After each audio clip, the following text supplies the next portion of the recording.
ఇప్పుడు మీరు వాచ్ పెట్టుకొచ్చారు కదా, ఎప్పుడు ఎవరిచ్చారు సార్ అది వాచ్? ఇదా బన్నీ గారు ఇచ్చిందేనండి ఇది. ఆయన కొనిచ్చిన వాచ్ ఇది. ఈ వాచ్ వచ్చే వరకు కూడా ఎప్పుడు కూడా నేను అసలు వాచ్ వాడలేదు. నా లైఫ్లో ఇప్పుడు వాచ్ కొనుక్కోలేదు ఇప్పుడు వరకు. ఫస్ట్ టైం ఈ వాచ్ ఆయన కొనిచ్చారు. ఎప్పుడు ఎన్నేళ్ళ క్రితం? ఇది అలవైకుంఠపురం రిలీజ్ అయిన తర్వాత అప్పుడు అందరికీ ఇచ్చారు ఆయన గిఫ్ట్లు.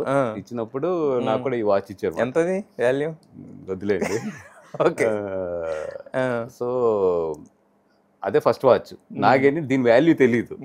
తెలియక నేను ఏదో ఫ్రెండ్ వేరే వాళ్ళు ఎవరో మాట్లాడుతుంటే, అరే వాచ్ చాలా బాగుందంటే, తీసుకో ఏముంది బన్నీ నాకు ఆయన ఇంకోటి కొనిస్తారు అని చెప్పి నేను ఇచ్చేసాను. ఇచ్చిన తర్వాత ఇంకో ఫ్రెండ్ ఫోన్ చేసి ఇట్లాగాడు వాచ్ అడిగాడరా, ఇచ్చేసాను, వాడు రేపు పొద్దున యూఎస్ వెళ్తున్నాడు కదా అందుకు ఇచ్చేసాను అన్న.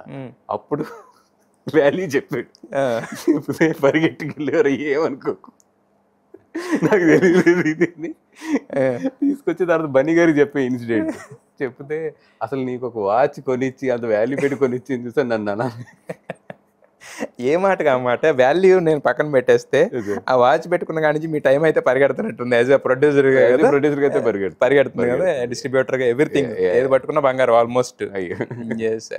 అయితే ఈ వాచ్ కల్చర్ ఏంటి నాకు అర్థం కాలంటే, మీరు ఒక సినిమా హిట్ అయిన తర్వాత వాళ్ళు మీకు వాచ్ ఇవ్వడం ఏంటి? రివర్స్ వాచ్ అంటే ఇది ఆయన అందరికి ఇచ్చాడు. ఇచ్చినప్పుడు ఇచ్చారు. తండేలప్పుడు కూడా ఆయన అందరు గిఫ్ట్లు ఇచ్చారు. ఎవరు నాగ చైతన్య గారు. ఆ గిఫ్ట్లు ఇచ్చినప్పుడు పాటుగా నాకు వాచ్ ఒకటి ఇచ్చారు ఆయన. అంటే హీ నోస్ దట్ ఈ వాచ్ వచ్చినప్పటి నుంచి నాకు కొంచెం వాచెస్ మీద లవ్ పెరిగింది అనేది. అందుకనే ఆయన మరి కొనిచ్చారు అది. కానీ ప్రొడ్యూసర్కే గిఫ్ట్ ఇచ్చిన హీరోని ఫస్ట్ టైం చూస్తున్నాం సార్. అయ్యో, అది చైతన్య గారు వెరీ నైస్ గెచ్. అంటే పర్సనల్ గా కూడా నేను అంటే ఇష్టం ఆయనకి. ఇష్టము అండ్ నన్ను బిలీవ్ చేస్తారు. మీ మీద చనువు ఎక్కువ అనుకుంటా కదా ఆయన కొంచెం. అంటే నా ఫస్ట్ హీరో ఆయన చైతన్య గారు ఉంటుంది. అండ్ రెండోది ఏంటంటే నేనంటే పర్సనల్ గా కూడా ఇష్టం ఆయన, మాట్లాడేటప్పుడు కానీ ఇది కానీ.